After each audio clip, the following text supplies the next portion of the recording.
وقال الكافرون هذا شيء عجيب أإذا متنا وكنا ترابا ذلك رجع بعيد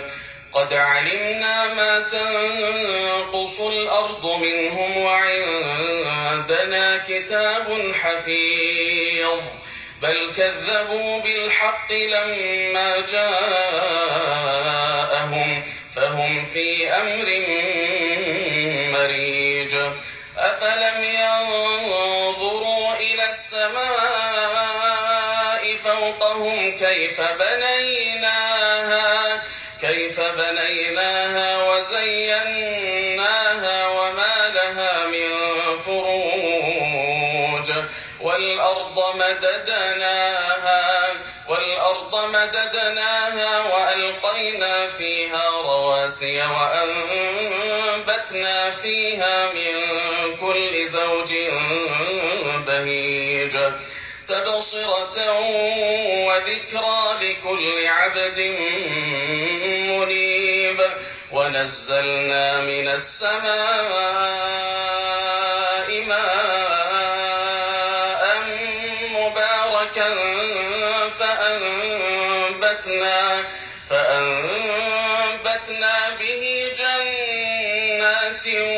وحب الحصيد والنخل باسقات لها طلع نضيد رزقا للعباد وأحيينا به بلدة ميتا كذلك الخروج كذبت قبلهم قوم نوح وأصحاب الرس وثمود وعاد وفرعون وإخوان لوط وأصحاب الأيكة وقوم تبع كل كذب الرسل فحق وعيد أفعينا بالخلق الأول بل هم في لبس من خلق جديد ولقد خلقنا الإنسان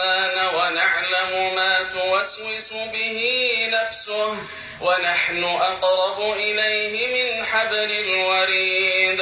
إذ يتلقى المتلقيان عن اليمين وعن الشمال قعيد ما يلفظ من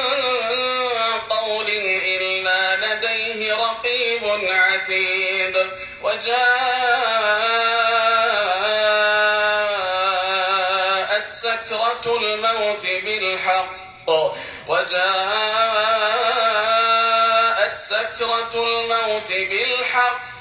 ذلك ما كنت منه تحيد ونفخ في الصور ذلك يوم الوعيد وجاءت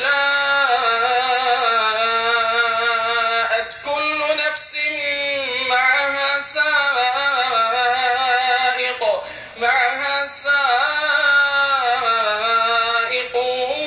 وشهيد لقد كنت في غفلة من هذا فكشفنا عنك غطاءك فبصرك اليوم حديد وقال قرينه هذا ما لدي عتيد ألقيا في جهنم كل كفار عنيد مناع للخير معتد مريب الذي جعل مع الله إلها آخر فألقياه في العذاب الشديد قال قرينه ربنا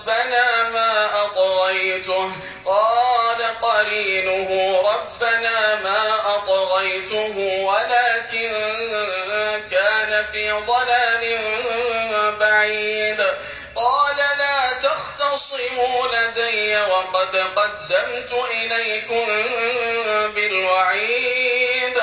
ما يبدل القول لدي وما أنا بظلام للعبيد يوم نقول لجهنم هل امتلأت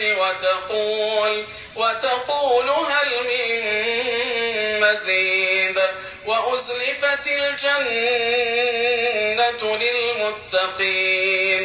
وأزلفت الجنة للمتقين غير بعيد هذا ما توعدون لكل أواب حفيظ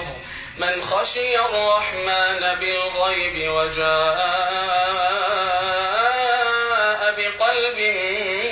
منيب ادخلوها بسلام